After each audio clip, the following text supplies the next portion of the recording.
امام شافعی رحمۃ اللہ علیہ سے کسی نے پوچھا کہ آپ نے اللہ کو کیسے پہچانا؟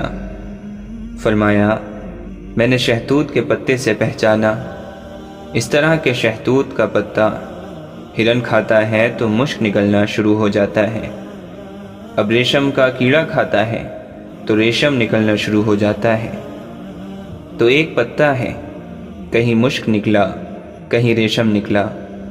یہ پتے کی طبیعت کے اوپر کوئی بنانے والا ہے کہ کبھی یہ بنا دیا کبھی وہ بنا دیا۔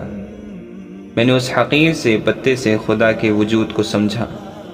اگر آدمی سمجھنا چاہے تو ایک پتے سے خدا کے وجود کو نکال سکتا ہے، اور نہ سمجھنا چاہے تو انبیاء علیہم السلام ہزاروں دلیلیں پیش کر دیں، رات دن معجزے دکھلائیں، نہیں سمجھتا۔